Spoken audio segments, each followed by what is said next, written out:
Hello, everyone. My name is Dr. Rashida L. Weaver, and I am filming this presentation for the ARNOVA Conference, the 2022 ARNOVA Conference for the panel session, The Wide World of Nonprofit-Minded Careers. I'm so sorry I can't be there in person, but I definitely wanted to still be here. All right, so let me tell you more about myself. So once again, I'm Dr. Rashida L. Weaver. I'm the founder and CEO of Weaver Social Enterprise Directory, also known as We Said, because we said we do it and we are doing it. And I started Weaver Social Enterprise Directory in 2018 during my first year of being on the tenure track. So for the last 5 years, I've been an assistant professor. I was assistant professor of community entrepreneurship at the University of Vermont, where I started actually Weaver Social Enterprise Directory. And then I helped start the Heinz Institute for Entrepreneurship and Innovation with a $15 million donation from the Heinz family at Iona College. And so literally helped develop the curriculum, the service, the entire research lab, and there for the last 4 years. And then in June, I decided to do Weaver Social Enterprise Directory full time, and I'm loving it. So I'm excited to be here and talk about it. All right, first question that I've got. What do you see as the primary benefits of your current position compared to other possible career paths? What are the trade-offs or unique challenges? All right, so let's first discuss what my current position is. So founder and CEO of We Said. Weaver Social Enterprise Directory was started in 2018 to track the United States social enterprise sector.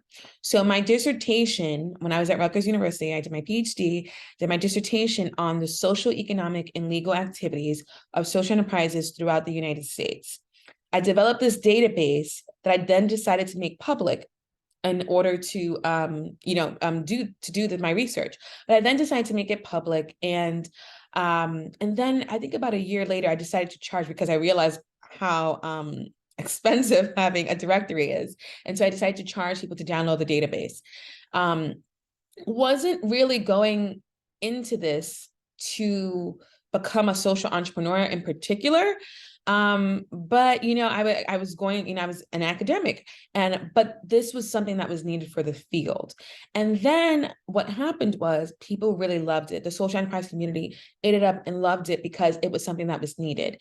My goal really with starting it was to track the United States social enterprise sector. I thought to have one of the highest rates of social enterprise in the world, but to develop the foundation so that government would then pick up and develop a tracking system of their own, like they've done in Belgium, like they've done in Canada, like they've done in the UK, in several areas of the UK.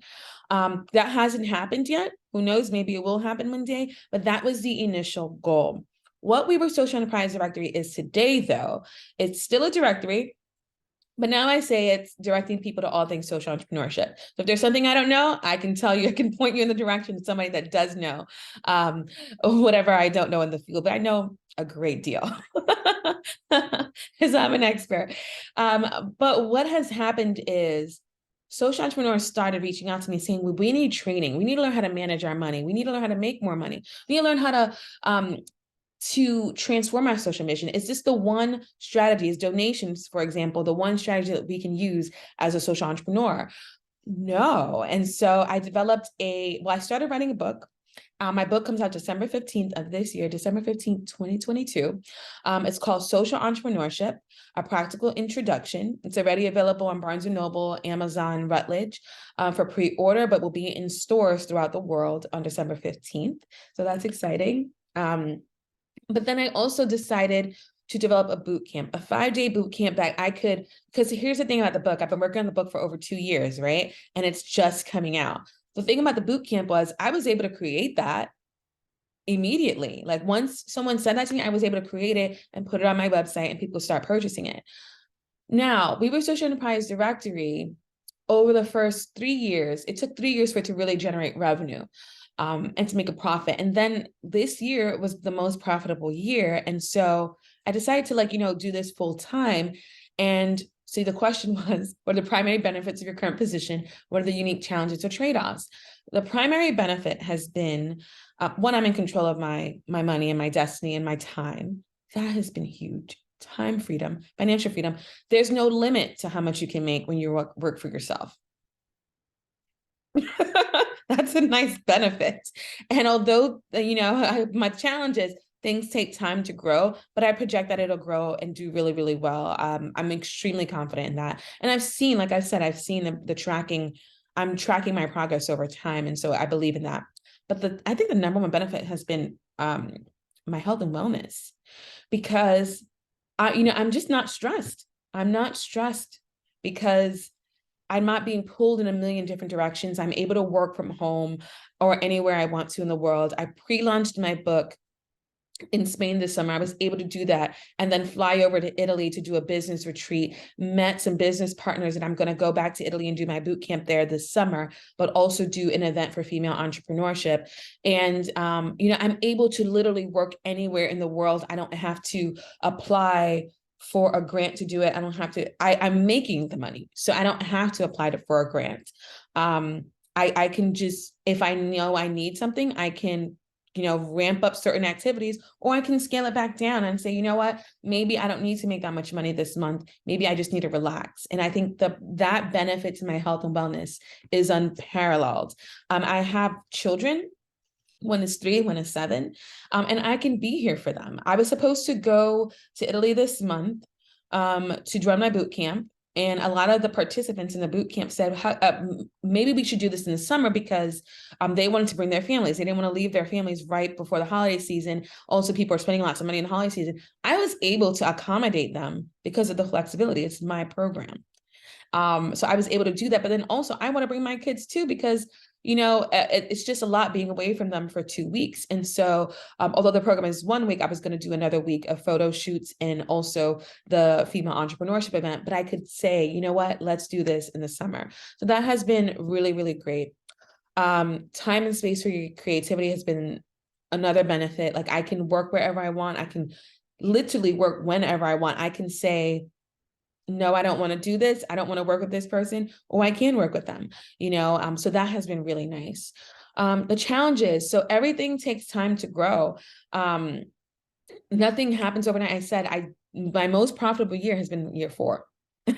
Year 1 and year 2, I put a lot of money into this, over $100,000 actually, that I received through grants and, other resources. And when you're an entrepreneur, you have to really have a thick skin. You have to believe in yourself, and you have to be self-motivated, intrinsically motivated, because you have to understand that you are serving other people, you're serving your clients, and you are meeting their needs. And while I do have all these different freedoms, I still have to deliver, and I still have to, make sure people want to come back to me for services. So everything takes time to grow. It's not going to happen overnight. Customers have to discover you, and then they have to evaluate whether or not they want your product versus other products that exist. One thing that has been both a pro and a con has been doing everything alone. So there are different seasons, I call them different seasons, so for this month, for example, I'm creating a lot, I'm doing a lot of things alone, but over the summer when I was doing my boot camp and I was flying to Italy, I needed a marketing coordinator. I needed a virtual assistant. I needed a consultant. I needed people to help me, point me in the direction where I was going, and help me start to fulfill all of these goals and dreams that I needed. And so, but I had them as contract staff, right? And so at this moment, I feel like it's better, because of what's happening in my life. It's better for me to isolate so I can create, right? Over this next month, as my book comes out on December 15th, I'm calling it 30 Days of Social Entrepreneurship, right? So I'm creating content content for social media, content for other works, workbooks, instructor manuals that I'm creating, but that's going to last the rest of the year. And so I actually need to be very alone during this time, similar to being an academic where you're just writing and working on your research and you're just doing that. And so that's a pro and a con, knowing when you need help and when you don't need help. You actually need to isolate so you can create. All right, next question. Did you always envision this type of career? Yes and no is the answer. I did my PhD with the intention of learning as much as I could about social entrepreneurship so that I could create a social enterprise that spanned the United States, maybe even the globe. Let me explain. My goal when I went to a PhD program was to start a community research center that researched poor communities and developed services that helped alleviate the issues in those poor communities. The best way to alleviate an issue is if you understand why the issue exists to begin with. And so it'd be a very local organization, but I wanted to have it branch out, sort of like the YMCA. Like the YMCA is a community center. I wanted to do a community research center that focused on building the community, like community and human development. I'm kind of doing the same thing now. I decided to go into academia and loved it. Loved the research aspect. I love teaching students, and I'm really good at it also. I love teaching them because, I'm such a nerd. I love my topic. I love my research. And it's nice to talk about people that show up to your class and they signed up because they're interested in learning about your research and learning about that particular subject. So that's exciting. But when it comes to being a social entrepreneur, I'm actually doing the same thing, but instead of doing local communities, I'm doing the social enterprise community. I'm researching what we need for social entrepreneurs and delivering books, creating workshops, doing coaching sessions with social entrepreneurs, because I understand their needs, so now I can meet them. It's the same thing that I've always wanted to do. I'm running my own business. One thing I didn't envision was the online component. My goal was to have actual branches. And maybe I will one day, but right now I'm loving the online part because, like I said, I was working in Spain and Italy. I was in Vermont last week and doing work. And so I can do work anywhere, and that is exciting, and that's been fulfilling. And I really love just opportunities being in 2022 give you for entrepreneurship. All right, so next question. What has been one of the most rewarding things that you've worked on in your career? This is between the book and We Were Social Enterprise Directory. Let me show you We Were Social Enterprise Directory, actually. So let me share my screen with you for a bit. So this is developed. Let me hide these filters. Here's the map. It has over 1,200 social enterprises in the United States. You can go here, Meow Wolf, for example. It shows you examples of social impact that they engage in, social impact activities. Their areas, arts, culture, and humanities, their target beneficiaries, so a specific geographic community, most likely their own. And you can learn more about them on their website, and you have their address and everything. So things like this, bringing this to people can use this information to figure out, where they want to shop for Christmas, this holiday season, for example. What kind of consumer goods are they looking for? What kind of activities do they want to support? This has been the gift that keeps on giving. And it's one of the most rewarding things in my career because I just didn't know how impactful it would be. I was really just doing work that I loved and trying to meet needs, other people's needs, the community, the social enterprise community's needs. And it ended up just being like really the gift that keeps on giving. And because it has allowed me to expand my entrepreneurial and research capabilities in ways I've never even imagined. And I did not imagine that, when I decided to go venture off into entrepreneurship, I didn't realize that this is going to be what sustained me. And it's really beautiful. It's been one of the most fulfilling things in my career. Also, writing this book, Social Entrepreneurship, A Practical Introduction. Let me share that screen with you now. So that's the cover, Social Entrepreneurship, A Practical Introduction. That's what happens. Oh, I was in a, and that's the back cover. This has been, I have to tell you what inspired this book. So I wrote my dissertation as a book, but when I was planning on writing the book, it was to be solely used in academic classrooms. But the mayor of Grand Rapids, Michigan, heard about my directory, right? The gift that keeps on giving, heard about my directory and asked me to come and speak at the Grand Rapids Neighborhood Summit to over 400 entrepreneurs and policymakers, nonprofit leaders, over 400. When I was done giving my talk, over 100 people lined up and they wanted more. They wanted to know how to access my work. People were crying. And it was one of the most beautiful experiences of my life because it showed me that I was on the right path and everything had come full circle. I'm the girl from the Bronx that had a dream of starting a social enterprise to improve her community. And in other poor communities, I'm a first-generation American. My parents are of Jamaican and Cuban descent.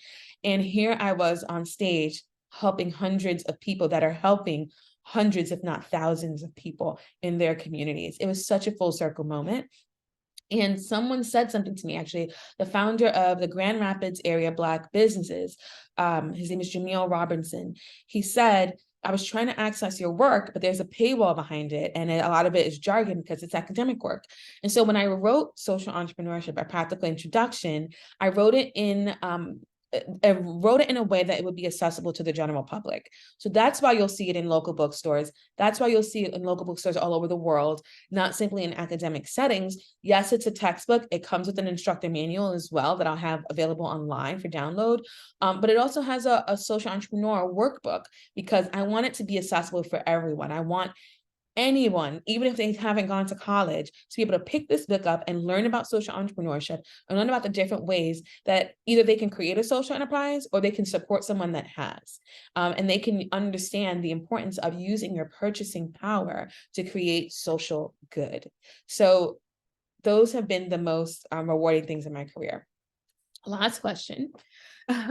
What advice do you have for people who are interested in pursuing a more independent path? Outside of a specific institution? My advice, go for it, baby. Clearly, I'm not the typical academic because I just said go for it, baby. But if it's something you're passionate about, I believe that when you are passionate about something, and I believe that we are all here for a unique purpose, and we all have special gifts. One of my gifts is speaking and teaching and writing. Well, there's several gifts, but we're all here for those gifts. And I believe it is put in your heart and a reason, and that when you really pursue it, your gift will make room for you. Your gift will make way for you. Like I literally said earlier in this presentation, I didn't know that We Were Social Enterprise Directory was going to take me and now sustain me in my life. You know what I mean? And like I said, I project it to do really great things in the future, as I grow it and as I pour into it. And that's my gift, though. That came out of me. And when you do the same for yourself, when you recognize my favorite quote, that the most powerful weapon on earth is the human soul on fire, genuinely, when you set your soul on fire and you go after what is in your heart, you will succeed. I promise you, you will succeed. You are going to stumble. You are going to fall. You're going to have people not believe in you. But the most beautiful thing about entrepreneurship and the entrepreneurial mindset is that you have to recognize the majority of people in the world are not leaders. They're not entrepreneurs. They're not creating businesses. And so it's a different experience that you're having than the majority of people around you. And when you understand that, then you can understand that you have to really believe in yourself in order to make this work. And the first step is, going out, putting yourself out there, go for it. And as you start to impact people's lives through the work that you're doing, don't just look for quantitative success in terms of money. Look for qualitative success. This is one of the things I teach in my book, my boot camp, as well as in my book. Qualitative success is, for example, Facebook not making any money when it first was first created, but people constantly signing up for Facebook in droves. And so they just had to figure out their revenue model, something I talk about in the book. And so you can't look at whether or not people are telling you your idea is great or whether or not you're making money to understand if you could be successful. Look for that qualitative success. Are people believing in it? Are they asking you for more? Are they curious about it? And when you see that, you're onto something, and go for it. Go for it. You have to go for what's in your heart. So I'll end there because I could talk about this forever. But like I said, the most powerful weapon on earth is the human soul on fire. If you want to connect with me in any kind of way, my website is rashidaweaver.com. Use a contact form and contact me. I'd be happy to talk to you about social entrepreneurship, community development, or even just life goals and inspiration and believing in yourself, because I genuinely believe that when you believe in yourself, you can do anything and you can withstand anything in this world. All right. Thank you so much. Have a wonderful day.